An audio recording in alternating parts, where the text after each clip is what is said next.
Alors, il y a d'ores et déjà eu de nombreuses réactions après ces annonces, ces prédictions du ministre de l'Intérieur. On va justement écouter Jérôme Rodriguez. Il est l'une des figures du mouvement des Gilets jaunes. Écoutez ce qu'il pense des propos du ministre de l'Intérieur. Eh ben, au moins, on a l'impression qu'il est déjà au courant et j'espère qu'il ne fera pas comme il a fait le 16, c'est-à-dire un manque de compétences et qu'il saura agir en fonction des informations qu'il a pu recueillir quant à ce qui va se passer demain à la manifestation. Je ne sais pas s'il y aura des black blocs, je ne suis pas en mesure de le confirmer, je ne sais pas s'il y aura des casseurs ou d'éventuels fauteurs de troubles. Si apparemment ce sont les informations qu'a pu avoir le ministre de l'Intérieur, je vous le répète, à lui d'agir en fonction pour peut-être ne pas reproduire ce qui s'est passé sur le 16 mars, parce qu'on a quand même vu une certaine forme d'incompétence de la part du gouvernement et des forces de l'ordre à gérer une situation dont je rappelle qu'on avait quand même l'autorisation de manifester ce jour-là et que ça nous a été empêché par les forces de l'ordre. Alors Frédéric Méjean, je rappelle que vous êtes gilet jaune, vous êtes également colistier de la liste RIC pour les européennes. Vous aussi, vous avez l'impression, comme Jérôme Rodriguez, que le ministre de l'Intérieur est particulièrement bien renseigné ? Oui, je pense qu'il est particulièrement bien renseigné. Je pense qu'il a même identifié une grande partie des personnes concernées. Apparemment, soit ils ne savent pas faire, ce qui me surprend. Vous diriez qu'il met, entre guillemets, de l'huile sur le feu, Christophe Castaner ? C'est pas à moi de dire s'il met de l'huile sur le feu. Non, mais votre ressenti, votre impression ? Moi, mon impression, c'est que soit l'État français a des services de renseignement qui sont complètement incompétents et des policiers qui sont complètement incompétents, soit il n'y a pas de volonté d'empêcher. C'est tout. C'est la seule question que ma seule idée, c'est ça, en fait. Vous ne savez pas faire ou vous n'avez pas les ordres pour faire ? C'est un peu curieux parce qu'il y a quelques minutes, vous étiez en train de dire que la loi était liberticide, les arrêtés d'interdiction de manifester, notamment pour ces individus qui sont concernés. Une petite précision. Vous étiez contre. Donc, non, attendez. Donc on ne peut pas les empêcher de venir sur le. Ça dépend qui vous identifiez. C'est un peu incohérent. Non, voilà. C'est pas incohérent. Si vous voulez, quand on constate les choses, comme j'ai pu le voir le 16 mars, quand on voit des casseurs ou des gens allumer des incendies, quand on voit les forces de l'ordre à 50 mètres qui sont bras croisés, qui attendent. C'est autre chose. Mais non, mais c'est pas autre chose, monsieur. C'est soit on sait ce qui se passe. Empêcher de venir. Soit on c'est sait pas pareil. Empêcher de faire. Soit on sait ce qui se passe, on voit ce qui se passe et on fait le job. Soit on ne le fait pas. Pourquoi on le fait pas ? Parce qu'on ne sait pas faire ou parce qu'on n'a pas les ordres pour le faire. Donc je mets pas en cause les fonctionnaires, je mets en cause les donneurs d'ordre. Ah mais alors là-dessus, on se rejoint puisque nous l'avons dit. Je suis ravi qu'on se rejoigne, monsieur. Sur le 16 mars, on se rejoint. Effectivement, sur le 16 mars, il y a eu de l'attentisme. Effectivement, il y a eu très peu d'ordre, effectivement, d'action, d'aller procéder à des interpellations. En plus, on nous avait donné des munitions qui n'étaient pas du tout adaptées, donc qui étaient encore plus dangereuses que celles qu'on avait d'habitude. Donc c'est vous dire à quel point, le 16 mars, on était vraiment très très loin du compte. Donc, tout cela, le gouvernement en a tenu compte. Il y a eu un changement de préfet. Tout à fait. Il y a eu un changement de doctrine. Oui, d'ailleurs. Pardon ? Excusez-moi. D'ailleurs, c'est intéressant que vous en parliez. Monsieur Castaner a dit qu'il y avait un problème de management. C'est ça ? C'est pour ça que le préfet a été... Il y a eu un problème de coordination entre la préfecture de police de Paris et les autres forces de sécurité. Donc, il y a eu une réorganisation, d'une meilleure coordination des forces de l'ordre avec une meilleure doctrine. D'accord, parce qu'il me semblait que quand il y avait un problème de management, c'était le manager qui devait démissionner parce que c'est ce qu'il demande dans la rue. Alors, on a trouvé ça assez curieux, c'est ce que j'ai entendu dans la rue, alors je me fais la voix de certains. On a trouvé ça assez curieux qu'une personne avec de si hautes responsabilités ne les prenne pas justement et utilise un coupe-circuit. Je sais que ça n'a pas plu dans la rue et le préfet de police a sauté, mais honnêtement, personne ne le connaît, ou personne ne le connaissait. Je parle dans la rue, encore une fois. Donc ça a été... Pour revenir maintenant sur les propos de Christophe Castaner, est-ce que, alors que le grand débat national est terminé, que les annonces concrètes d'Emmanuel Macron, même s'il ne les a pas faites officiellement, ont fuité dans la presse, est-ce que, d'une certaine manière, Georges-Christophe Castaner ne désavoue pas tout ce qu'a fait Emmanuel Macron depuis 3 mois sur le terrain, qui était censé désamorcer cette crise ? Il s'est passé une chose absolument inattendue, exceptionnelle, l'incendie de Notre-Dame. Bon. Qui pouvait imaginer un tel événement qui empêche effectivement le président de la République de faire ses annonces ? Personne. Donc là, c'était un fait insurmontable, imprévisible, qui a fait exploser, on sait en plein vol, la stratégie, je dirais, de communication, de restitution et d'annonce du président de la République.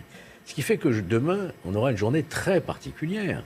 C'était la journée de l'après conférence de presse, annonce du président de la République, et il ne s'est rien passé. Sinon des fuites, quelques fuites qui ont d'ailleurs alimenté plus des réactions négatives que positives de la part des Gilets jaunes. C'est pour ça qu'il faut craindre demain, effectivement, une surréaction à nouveau des Gilets jaunes. Rien n'est réglé en l'état. Mais pour autant, il y a bien un moment où le président de la République va faire ses annonces. Alors justement, pas d'annonce pour le moment. Est-ce qu'il doit, et est-ce que c'est urgent, prendre la parole Emmanuel Macron au plus vite? Pourquoi faire? Pour annoncer concrètement, pour confirmer les informations qui ont fuité sur les mesures concrètes qu'il compte mettre en œuvre pour sortir de la crise des Gilets jaunes. Bon, déjà, je tiens à rappeler que le grand débat a mobilisé entre 1 et 2% de la population, donc ça serait plutôt un petit débat. Édouard Philippe a dit que c'était un grand succès pour les Français. Quand on arrive à ne pas mobiliser 98 à 99% de la population, pour moi, c'est un échec cuisant. Alors, je sais que l'échec est un diplôme, mais un diplôme à 12 millions d'euros, ça commence à faire cher, d'autant que c'est nous qui allons encore payer. Alors, oui, il y a des fuites de l'Élysée. C'est assez Suppression curieux. de l'ENA, réindexation des petites pensions sur l'inflation. C'est étonnant que ça fuite comme ça à l'Élysée. C'est une passoire, l'Élysée, en fait. Donc, ce qui est intéressant, Ça, moi, j'en sais rien. mais ce qui est intéressant, c'est de voir comment il a su tirer En tous les profit cas, si de ces cette mesures tragédie sont de celles-là, est-ce Notre-Dame. qu'elles vous satisfont? Et, vous savez, le problème, c'est pas les mesures qui vont satisfaire ou non. Le problème, c'est qui propose ces mesures. Le problème, encore une fois, c'est qu'il y a une perte de confiance en notre président. C'est terrible, mais c'est un fait. C'est ce qu'on entend partout. Donc ce que vous dites, c'est que le mouvement des Gilets jaunes, il est en train, et cette colère qui continue, elle est en train de se cristalliser sur la personne du président de la République? C'est ce que l'on entend, malheureusement. Mais est-ce que c'est ce que vous ressentez, vous, en tant que Gilet jaune? Oui, en tant que gilet jaune, quand je suis sur le terrain, je vois les pancartes, je sais lire, contrairement à nos responsables politiques, parce que sinon on n'aurait pas perdu 3 mois. Et j'entends Donc le les problème, slogans. ce n'est pas la politique d'Emmanuel Macron, c'est... Eh oui, mais c'est terrible pour la c'est sa fonction personnalité du président. C'est pas sa personnalité. Je pense que c'est la gestion de la crise qui a été catastrophique. Je pense qu'il a eu un service de com qui a fait un travail absolument terrible, destructeur. Quand on voit ces shootings photos à côté d'un SDF, franchement, il y a des gens, ça ne devrait pas être leur métier. Ça a été géré de façon catastrophique. Je ne sais pas si votre position est majoritaire au sein des Gilets jaunes, mais si ça l'était, c'est quand même très inquiétant ce que vous nous dites, puisque vous nous dites au fond, quoi qu'on puisse nous donner ou nous annoncer ou satisfaire, on restera encore une fois dans les manifestations parce que nous voulons en réalité qu'il y ait un changement plus au niveau de l'État. Vous êtes en train de nous dire, c'est les personnes qui font les annonces qui nous posent problème et non pas les annonces. Donc là, on est dans une voie quasiment sans issue. Vous demandez en fait quoi? La démission? Donc, mais si Emmanuel Macron annonçait le rétablissement de l'ISF, est-ce que par exemple ça adoucirait entre guillemets son image? À titre personnel, je ne me suis pas exprimé.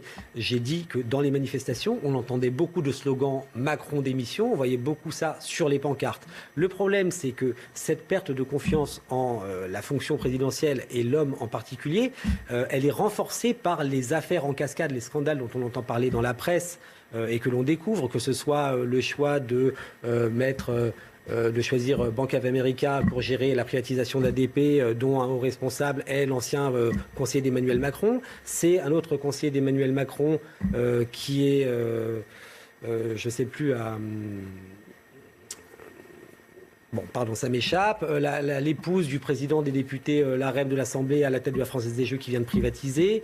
Engie, enfin c'est toutes ces privatisations qui n'étaient pas dans son programme et qui nous coûtent, toutes ces affaires-là où on retrouve des proches d'Emmanuel Macron à des postes à haute responsabilité, n'encouragent pas, ne donnent pas envie d'avoir confiance en On est très loin de la taxe carbone, là. Hein. On est très loin de la taxe carbone. Et de la CSG. Il y avait des choses que l'on pouvait faire au début. Encore une fois, je le répète, la gestion de cette crise a été catastrophique. Et les affaires en cascade que l'on voit apparaître n'aident pas. Alors, je vous repose ma question. Posez-la moi. Si Emmanuel Macron, donc lui, annonçait un rétablissement de l'ISF, est-ce que son image pourrait s'adoucir? Je pense que ça irait dans le bon sens parce que c'est ce que les gens demandent. Donc ça serait la mesure concrète qui pourrait provoquer un déclic au sein du mouvement des Gilets jaunes. Elle a été évacuée par le président de la République. Hein. Je sais. Oui, Elle a été évacuée complètement. Oui, c'est vraiment de l'hypothèse. Cela montrerait qu'il est prêt à changer de cap, voilà, à se remettre en question et à écouter les gens. Pour autant, je ne suis pas certain que ça remplira le frigo de certains. Donc ça ne suffira pas.